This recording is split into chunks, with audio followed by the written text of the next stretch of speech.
Welcome to Connecting with Coincidence with psychiatrist Bernard David Beitman, MD. Dr. Beitman is the founder of the Coincidence Project. The project encourages people like you to tell each other coincidence stories. To learn more about Dr. Beitman's work, put Connecting with Coincidence in your web browser. You'll find his book, his Psychology Today blog, and the interviews from this podcast. And now your host, Bernard Beitman, MD. Welcome to Connecting with Coincidence. I am your host, Dr. Bernie Beitman, MD. Yes, this is Connecting with Coincidence, CCBB 2.0. If you wish to support us here at Connecting with Coincidence, please like and subscribe to us. Increasing the number of subscribers increases our reach. And those of you who watch us on YouTube, write us one of your coincidence stories in the comments section and we will reply. One of my psychotherapy patients is, in her own mind, a princess from Princeton, New Jersey. She was realizing that she had built a castle wall between her and her husband. And from behind this wall, she hurled angry insults at him on a regular basis, which effectively shut him down. She was glad to be doing to him what her own mother had done to her. After the session in which we were talking about her taking down this wall, and that was the first time we talked about it, she got into her car, turned on the radio, and this song was playing called Castle Walls by Quinn Lewis. And the lyrics include, "Take down your castle walls." Our minds are connected in strange ways, in regular ways sometimes, to our media. And we are now beginning to track that a little bit more, gathering data to try to say, yeah, this really happens. And you probably know that this happens with you. So mind media connections are part of our current life. And let's take a look at how they work and what they might mean to us. Our guest today is Lisa Honig Buksbaum. She's CEO and founder of Soaring Words, a global nonprofit organization inspiring more than 500,000 people to take active roles in self-healing. A calling on the beach after 3 sudden experiences with death and illness in her family motivated Lisa to launch Soaring Words and the Soaring into Strength Positive Health Initiative. She is an inspirational speaker, workshop leader, author, positive psychology expert, and intuitive healer featured on Good Morning America, USA Today, and CEO to Watch in Chronicle of Philanthropy. She lives in New York City, where it is now 100 degrees, and is passionate about connecting with people in meaningful, synchronistic ways.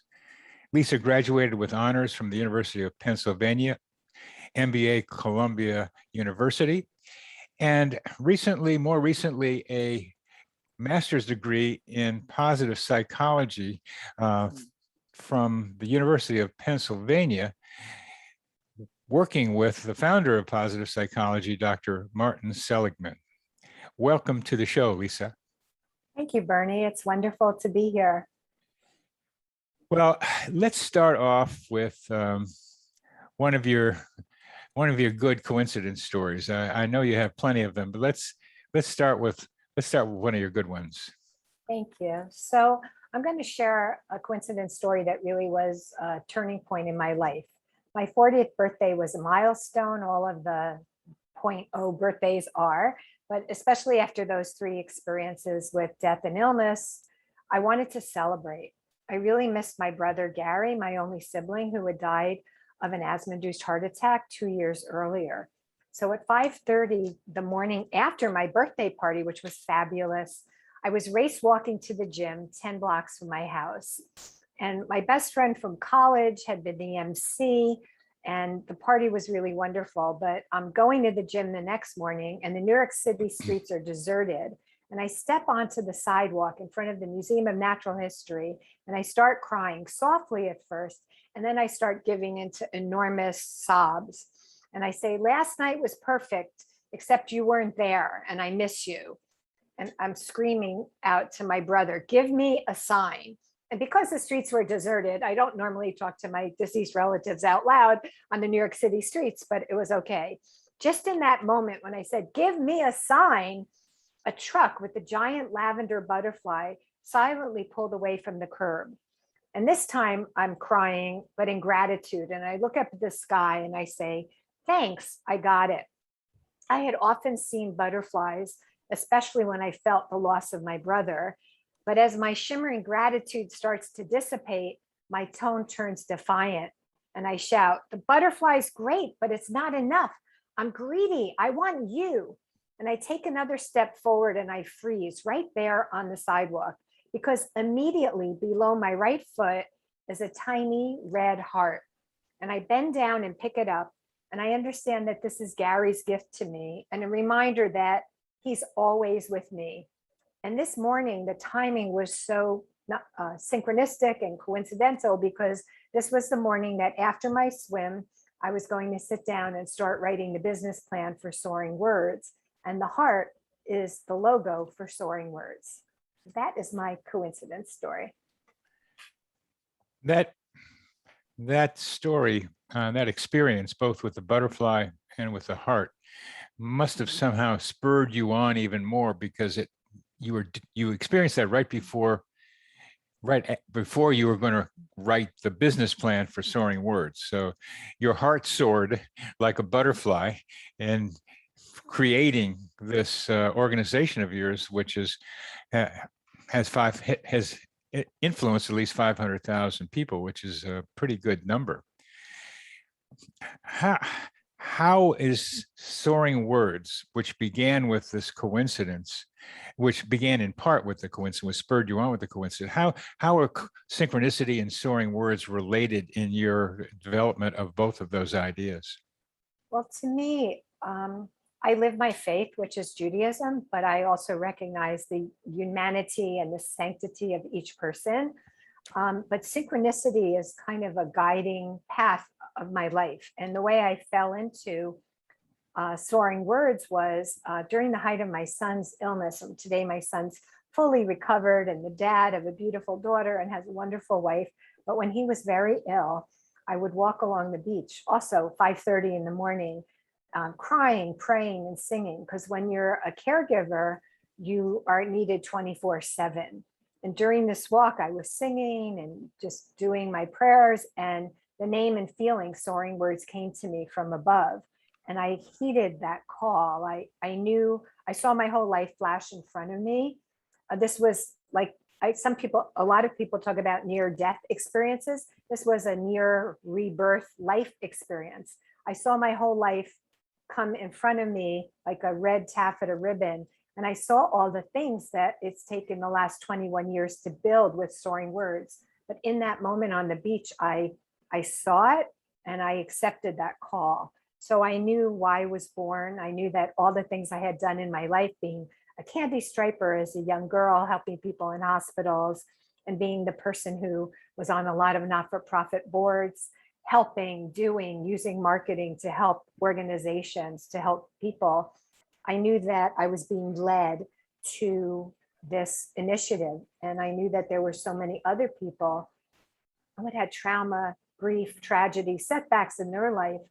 But I wanted to inspire them that inner wisdom, that inner strength, that inner knowledge was there for them if they could tap into it. So that's, it's all connected. The inner knowledge that you're more specifically referring to now is walking along the beach and being inspired, I'll say, by something, inspired somehow by something. He's from above is what you said, and you mentioned Judaism. It's very important for us human beings to have some idea about what that means, to have some idea come into our minds from someplace. It's almost as if somebody is speaking to us. I like to think sometimes we have these headphones on, but we don't know we have them, and there's information coming through these invisible headphones into our minds. And sometimes I think it's an antenna that we pick things up for, just because I like to have more physical metaphors of things. How do you understand this idea of soaring words being put into your mind along the beach during your caregiver 5:30 in the morning walk along the beach? Well, my dear friend and colleague and one of my mentors, Dr. Richard Tedeschi, he's one of the pioneering scientists who coined the term post-traumatic growth. He talks about the 5 stages of post-traumatic growth, that 67% of people, after they've had a setback or a horrible thing happen, they experience these 5 domains, and 2 of them in particular answer your question. One of them is a heightened sense of spirituality, a heightened sense of sanctity. So for me, I consider that God in this story. And other times it's just that inner knowingness. But it doesn't matter what you call it, because the labels for people who don't believe in religion with a capital R tend to create distance. And I'm all about creating connection to someone's inner wisdom and to the people in their lives, their chosen family, their community, and to the greater universal flow. So this heightened sense of spirituality is often augmented after people have a setback, when you're at the bottom of the bottom. And then the other domain is a sense of awe and wonder. And you talk about in your book, which is such a great read, I highly recommend it to everybody, Thank you. Thank you. This feeling of being part of something larger than yourselves, but also to just pay attention to, you call it human GPS, to really be there, to be where you are. And you can't be there, you can't tap into your human GPS if you're doing 20 things, multitasking, totally stressed out. It's much easier when you are a little open to being open. So that's how I experience this connection with the antenna. I try to, when I'm walking down the street, not be doing 20 things, to just be walking down the street, because then I can receive more messages. And as you know, as the Coincidence Cafe man and as a leader and expert in this field, that when we're open and receptive, that's when it comes to us. You're emphasizing, in another way of describing it, being in the now, being here now. Now, one of the funny things about words is how they can be hints. And if you look at the word nowhere, it has in it now here. So being nowhere is being everywhere, and being nowhere is also being in the now and being here. Wow, I love that. And actually, this past weekend, I just went to the Whitney Museum of Art, where they had a beautiful exhibit, and they had these stickers, and this says Hineni, which happens to be Hebrew, but this was a non-Jewish artist who put this initiative together. And Hineni is like, here I am. And I bought like 15 of them because I think that's what you're talking about, to be now here I am, to show up for ourselves in the privacy of our thoughts, our aspirations, or just being with ourselves when we're brushing our teeth, and appreciating that. When my children were younger, they're both grown, I used to always say to them, you're so lucky because you always get to hang out with such a cool person, such a wonderful person. And that idea of self-nurturing and loving yourself and being with yourself is very difficult for people. Women have been socialized, women of certain ages have been socialized to just be caring and be good and be of service. Different cultures have been taught to be submissive, to not have needs, that it's wrong, that it's bad. But whenever you are with yourself, you are in good company if you can accept yourself and just be with yourself now here. It's a beautiful practice. I'm struck by Hineni. I don't know enough Hebrew, but when Moses was at the burning bush, was that what God had said, Hineni? I think this, I wish I had Rabbi Google on, I would check it. Hineni, I think, is when Adam and Eve are like running out of the garden, and they, they're like, God is like, hello, I saw what you did. And it's here I am, but it's also throughout history in terms of today in our world with all the social unrest and old systems that are being questioned and new paradigms put into place. Hineni, here I am. There's this thing, the bystander phenomenon, where if each one of us thinks that someone else is going to call 911 or someone else is going to go over and help the person who fell on the sidewalk or who was in a car accident, if everyone thinks everyone else is going to do it, then we're not helping be part of this human web of connection and support and goodness. And that reminds me of the story, getting back to your human GPS theory, which I really loved. You explain everything so accessibly in your book. And there were just so many light bulb moments. I wrote a lot of notes on many pages in the back of the book. Well, I like hearing about just what thoughts that book and other ideas stimulate, but please go ahead. So I was driving in rural Pennsylvania with a friend and my husband, and one of my sons was a baby at the time. And we were on this deserted road and she was driving, and there was a motorcycle that had wiped out on the side of the road, and there was a lot of blood. And this was, I guess, in the 90s, kind of around the time of the AIDS crises, where people were really very aware of touching blood or bodily fluids and touching other people. But I just jumped out of the car and took the guy's helmet off. It was this like big helmet, and like he was choking in his blood. And this is a Hineni story, or this is a be here now story, because my friend said afterwards, she never went on that road. And if we had been there like 10 minutes or even 3 minutes later, he might not have lived. So I'm not making it that this is about me, but it's about, there was an opportunity. We could have just, she did drive by and I screamed, stop, and I jumped out of the car. And, that's what it means to really be plugged in, I think. Yeah, and that window of time when you take the wrong route sometimes, or it's 30 seconds on either side. Deepak Chopra's life was changed by a 30-second interval when he came out of a men's room and ran into the founder of transcendental meditation, and from there came a whole new life for him, from going with being an endocrinologist to becoming the person that he is now, a major meditation teacher and spiritual leader in the world. And those things seem to happen to people. Now, the probability guys say that'll happen a lot because it's going to happen. And I have trouble with that. But here you were I like taking the wrong route and ending up in the right place. Seems to be a thing that happens pretty regularly and makes you do the kind of thing you mentioned earlier. It makes you feel awe and wonder. And it makes you feel like you're connected to something greater. There's spiritual something is part of you. And that's part of what is so amazing and wonderful and useful about coincidences and synchronicity.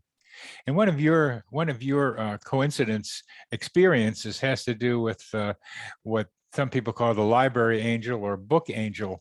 Tell us about the stories with I'm walking along and what happens, but I'm in a library or I'm in a bookstore, a book hits me on the head. I mean, it's kind of stuff like happens like that. Who are you? Like, what happened to you? And right. So you have one of those. Tell us about it. Yes, mine. I was in Barnes and Noble on Broadway on the Upper West Side of Manhattan.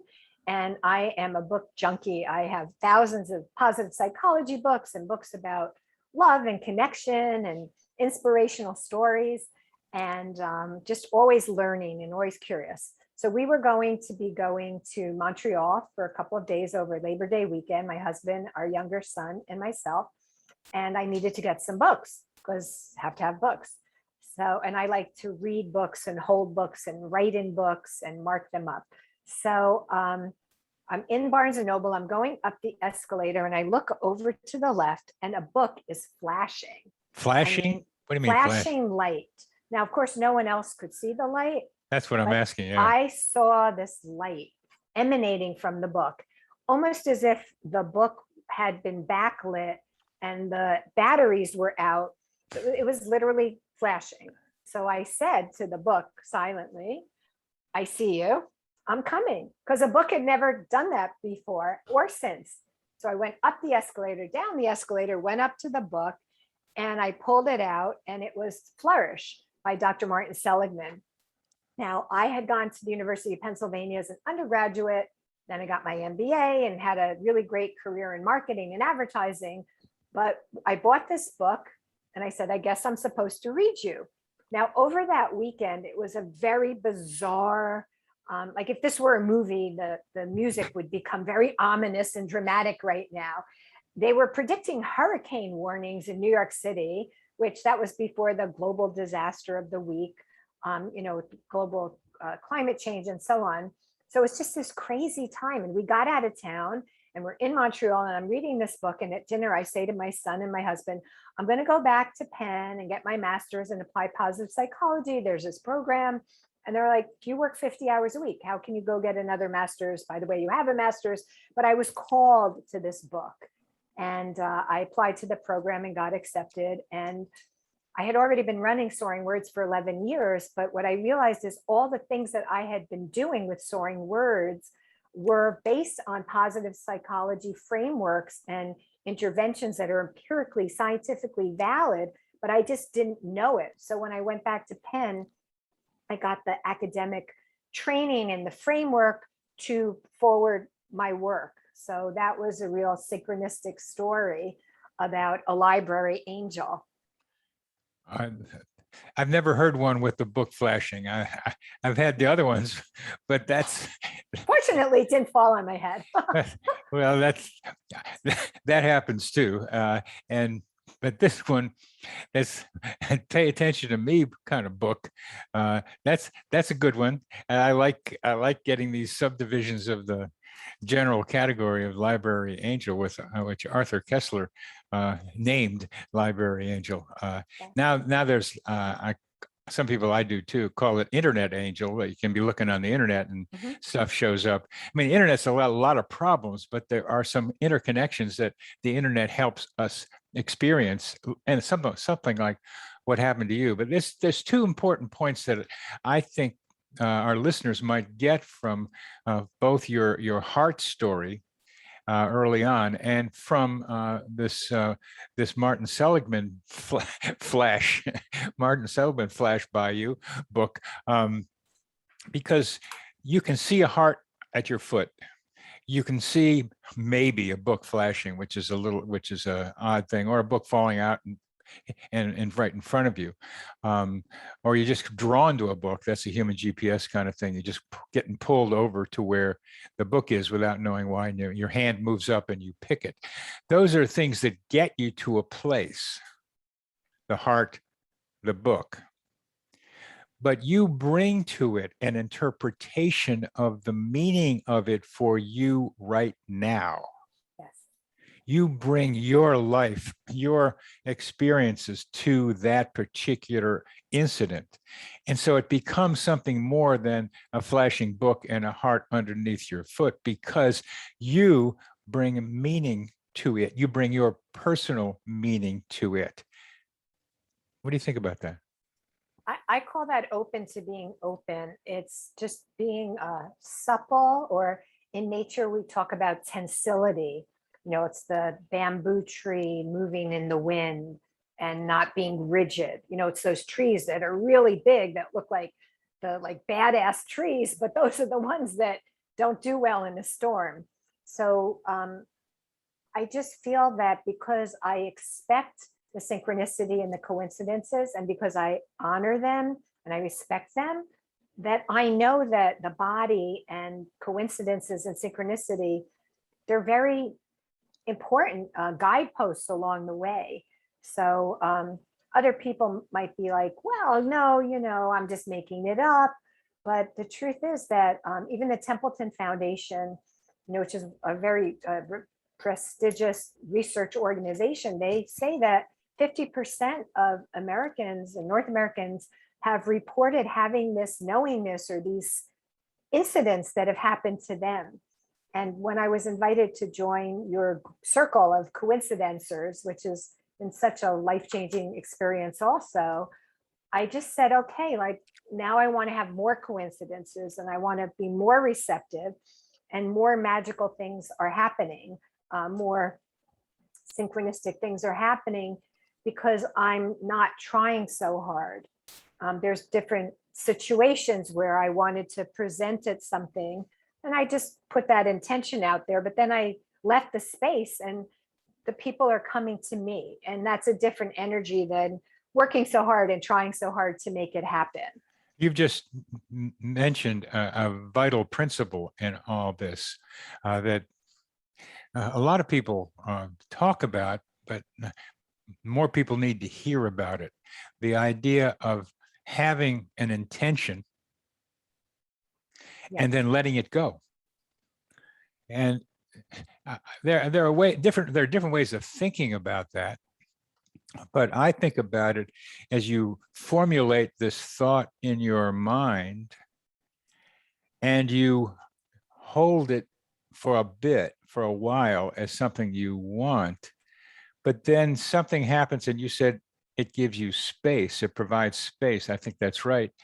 And what goes out when you let it go, really, it goes out into something. It's not just not there because we can't see it or we can't think it or can't feel it in our minds somehow. The term thought form seems to fit this idea where you send a thought form out, you let it go, bye-bye, bye-bye, say bye-bye, bye-bye, bye-bye, but it's not gone. And I say it's out there in the psychosphere, our mental atmosphere that surrounds Earth. It has both energy and information in it, and we are exchanging energy and information the way we exchange carbon dioxide and oxygen with it. We exchange energy and information, put it out there, and we absorb it back. So when you put that thought form out there and there's somebody else who could be receptive to it, then kind of gets it with, I know, or they kind of find their way to a place where they can say, oh, that Lisa Buksbaum, maybe she would be interested in this because you've put that out there. I had an experience after dance, because I love to go to dance, and I hope that continues. I was in one of our kind of organic grocery stores called Integral Yoga, and I started talking with someone and just asking her about the difference between English cucumbers and regular cucumbers. And we got to talking, and it turned out that she'd seen me at dance. I hadn't seen her, and she put out the thought in the store of wanting to talk with me, but I ended up initiating the conversation with her. Yeah. And so I think that thought form of hers then influenced me to start talking with her. It wasn't the only reason. But we don't think that way. And I'm so glad you say sure, because we don't think that way. And it can give a lot of traffic of ideas out there too. And you got to be careful. There's got to be an ethics to it. But we need to develop an ethics. And it's one of the things that I'm trying to think about how we do that. But I want to go back. Can I just say one thing to that? Yeah, please. So I think it's an inner outer combination. Everyone who's listening has experienced that crotchety teacher or that, horrible relative who just walks in a room and the energy just goes right out the door, the positive energy, and everyone feels it. What you're talking about, and you write about this so brilliantly in your book, The Psychosphere, is that it's there, it's palpable. We all have experienced this energy. We've all experienced it. And just like in the next day or two, just pay attention when you're walking into a room, when you're walking on a bus, when you're going somewhere, and feel the energy. Just tap into that psychosphere, because it's always there all the time. These things are accessible to everyone. But the internal part is, I think it gets back to self-respect and self-compassion. If you feel that when you put a thought out there, that you don't then immediately discount it, like, well, how could I think that I should speak at this global conference or be on this board? Like, you don't start shooting on yourself or doubting yourself. You have to kind of hold it open because you're just putting it out there. No one's like listening to you and going to critique it. So it's important when you have these intentions to keep them to yourself or share them with people who are loving and supportive, who get you, who respect you. Don't share it with people who are going to squash it before it's even been put into the psychosphere. I just wanted to share that with people because I see that happen a lot in my private practice, that, you know, people like, well, I haven't told anyone this, and there's a lot of shame. And I think that prevents it from going out. So Agreed. that's all I wanted to say. No, I agree with that. That's the counterpart of that is to recognize that your anxious thoughts also go out there. Yes. And it just how all this works is still to be left for future understanding, but we're just kind of new at this, even though there might be more tribes that have not been caught up in Western thinking, which there are fewer and fewer of them thinking about this way, that we have to learn how the negative thinking or the feared thinking, or maybe this is going to happen thinking helps somehow to increase it. I think we do things too. I think it's important to recognize that not only we put the thought out there, but we may subconsciously do things, say things that increase the likelihood of that intention of happening. It's not all just out there for people to for something to happen magically. There is a little magic to it that definitely is beyond what we think is currently scientific, but we do things without knowing that go here, go there, try this, say that, go over this person, talk to that person, that tend to help some of these things happen. And then we go, oh my, look, it happened, isn't that? But I like to look for the responsibility in the person for helping to make some of these things happen. Absolutely. You just mentioned something about negativity. So we know from science, there's been hundreds or thousands of empirical studies and written about in the scientific medical literature about the negativity bias, you know, to be primed for fear, to be reactive, so that historically we weren't eaten by a saber-toothed tiger, you know, when we were hunter-gatherers. But what I want to say to everyone is, you have a negative thought that happens several times a day, unless you're, you know, on the top of a mountain and you're in the meditation retreat. But, you know, they say after that retreat comes the laundry. So you have the thought, and apropos to what Bernie just said, you have it. Don't try to stuff it or deny it. You had the negative thought, but then if you can let it go, just like we're talking about letting go the intention, don't hold it so tightly. It will dissipate. And everyone has this negativity bias. It's just how we're programmed. So yeah. It's just, that's a good way to look at it. Yeah. Our amygdalas are there to fire up, to make you be able to run just in case. It's the recognizing you have it and then being able to let it dissipate. I like doing that. It's amazing how that happens. Oh, I did that, and she's going to be so upset with me. And then I'm now able to be confident that in 2 days I'll forget what I was just worrying about, because it's a lot. Martin Seligman did a lot of research in anxiety when he was in Oregon, and depression, those are both states of depression. I mean, the learned helplessness was one of his contributions, and somehow he got the idea that us in the mental health professions are focusing on the negative a little too much. Of course, he was right, and was able to see still a huge hole in the way mental health professionals think about our patients, that we tend to look for the negative because we're looking for a DSM diagnosis so we can get paid insurance-wise, but we keep looking for the bad in people. rather than doing what I think, and I don't know this, so I'm asking you this as part of the positive psychology thing. I've learned to be able to not so much focus on the past and anxiety and bad things, but help people shape their future thinking in psychotherapy. And I think part of my responsibility as a therapist is to imagine better futures that fit with what is best for the patient in front of me. Yes, so a few things. Look back, don't stare. The past happened.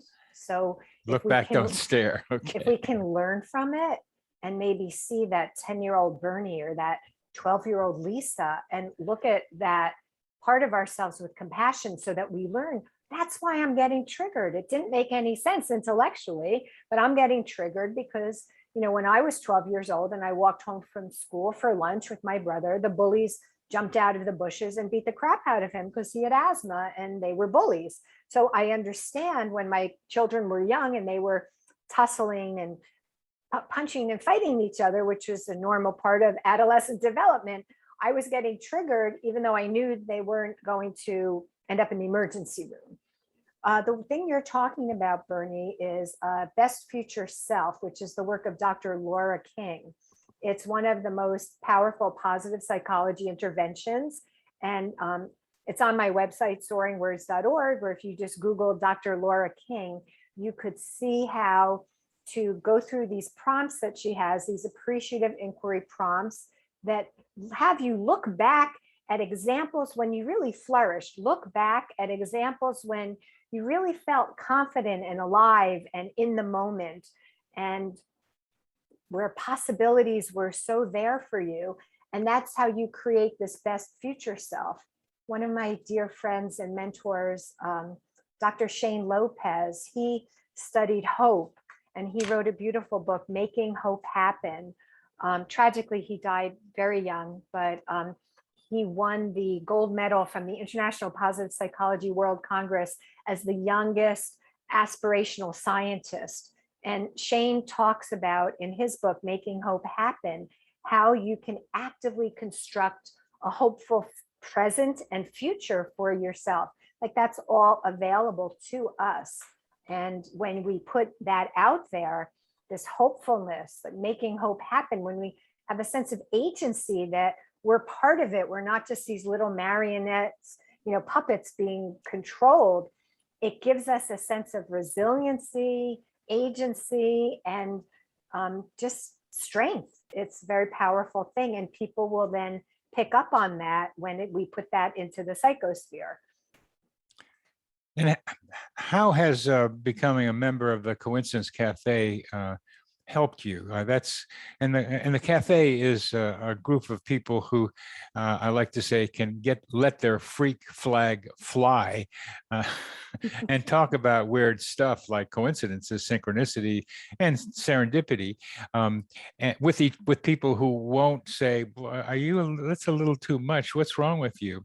I'm a psychiatrist, so I say, I know what's true here. I know what's real. I can do that. I mean, it's nice to be anointed by the public, by public methods, institutions to know what reality is. So I can do this. I would still have to wonder about myself too, but I was seeing things that I knew were there. So how the cafe is a once a month Zoom thing, and you've joined it over the last several months. How has that influenced you? Well, Dr. Chris Mackey, who's also in the cafe, had invited me to come. And we have so many synchronistic stories of how we met, walking into a 1,600 person conference. And he was the first person I spoke to at a conference. And then he sent me his book, Positive Psychology and Synchronicity. And then 4 years later, when we were back at the same conference, this time in Australia, we both were walking into the conference center. And again, we were the first people that each of us saw. So when he invited me, I was really excited because I had decided that, again, one of those big .0 birthdays, I had turned 60, COVID was, ravishing everything. And like, why hide this part of myself? I've got all these fancy degrees, but I also think that the things that are invisible aren't any less real than the things that are visible. And I really wanted to deepen this part of my life experience and my contribution to humanity.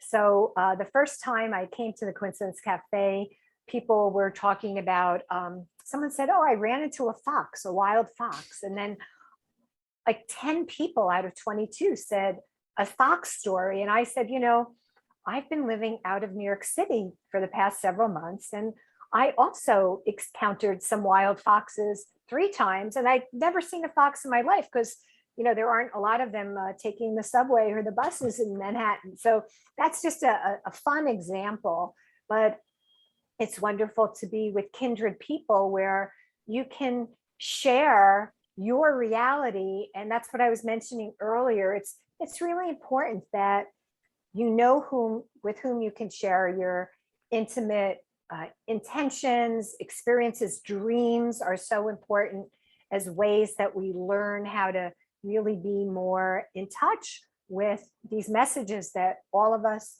can get through the antenna all the time.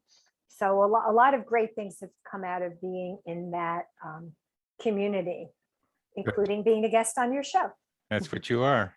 And in Ecuador, as in other places, people who are living in the jungle wake up at 3 a.m. because they go to sleep at 6 p.m. because it's around the equator and the sun goes down at 6 p.m. almost every day. The sun doesn't shift the way it does where we are. And they get up at 3 a.m. and they tell each other their dreams. And there are other cultures that have done the same thing. What the Coincidence Project is encouraging people to do is tell each other coincidence stories. And after you talk about the weather, tell a coincidence story. And that's a fundamental element of what I am trying to have happen and help happen, is get people to tell the stories. And Coincidence Cafe is a place where people can do that, just as you say, and continue to make it more possible, more friendly out there in the world to tell each other coincidence stories. As we're getting near the end for today, Lisa, one of the funny things about you, besides seeing a fox in the big city, that you also are tuned into nature and have not only relationships with butterflies, but other living creatures out there in what we might call the wilderness. Could you tell us more about your connections with our friends in nature? Sure. So after my brother Gary died, he had beautiful blue eyes, and I started seeing blue jays often, blue butterflies and blue jays. And I always saw them at the time when I needed them the most. In fact, sometimes when I would take a daily walk to the gym through Central Park, sometimes like blue jays would practically like be careening at my head. I had to duck. Then the last 9 years of my father's life, he had 5 strokes. And the last 3 weeks of his life, I moved into my parents' apartment, and I was there like as a death doula to accompanying him out of his physical body. And I said to him silently, because I was being a respectful daughter, Daddy, when you die, you're going to come to me as a red cardinal. And as I'm saying this in my mind, thinking it, but saying it to him, holding his hand, I thought, well, first of all, the marketer in me, the writer in me was like, a red cardinal is kind of redundant, Lisa. But I was perplexed because I didn't have a relationship with cardinals. I think of the Catholic Church and the cardinals and the bishops, but I was like, okay. So my father passes away, and I took time to heal and grieve. About 4 months later, I had been invited to speak at the Chronicle Institute, which is a 4-hour drive into Massachusetts from New York City. So I'm driving there, and it's snowing, and I'm driving there, and I pull into the parking lot, and I'm listening to the music, and I'm singing, and I park, and I see out of my peripheral vision, something is fluttering, and there's a tree stump right next to where I'm parking. And I turned very slowly, but I didn't need to, because I knew that it was a red cardinal. There was a red cardinal parked right next to my car. At which point, of course, I burst into hysterical tears, because I had been thinking here I am, I've been invited to speak at this conference as a teacher, as a healer, as an inspiration. And I still was, I didn't have my sea legs back because I was in my grief. And the Cardinal was right there at that moment to say, you've got this, show them your vulnerability, show them your love. And it was just such a meaningful conference. So that's Blue Jays and Cardinals, and then ladybugs. During the height of my son's illness. Before you tell us about the ladybugs, Sure. what I'm doing right now is you saw a red heart for your brother. You saw a Yes. red bird for your father, and you're wearing a red blouse. Yes. So is red a color of yours? Well, it's funny, when when my youngest son was younger, he'd say, who's your best friend, Mommy? And I'd list like 7 or 8 people, and he goes, Mommy, who's your best friend? I was like, well, Joni is my best friend because we do this together. And Jessica's my best friend because we do this together. And Rose is my best friend. And so I have a lot of favorite colors. Red is the color of Soaring Words. Red is alive and energy and heart. Sea foam is the ocean, which is a magical place. So red is important to me. But as I said before, this message of the Cardinal came to me, I didn't have that totem animal to be such an important part of my life. And as you can imagine, when we were living outside of the city during COVID, there was a bush outside of the bedroom window. And every day this big fat cardinal would come there, and that was his bush. My husband named him Carlos, which is the funny pet name for my father, Charlie. And every day I would see Carlos. So, these things are not accidental. They're purposeful, they're meaningful to me. And they give me a lot of hope and messages when I need them. Yeah, and you're open to them. Yeah. You are open to them.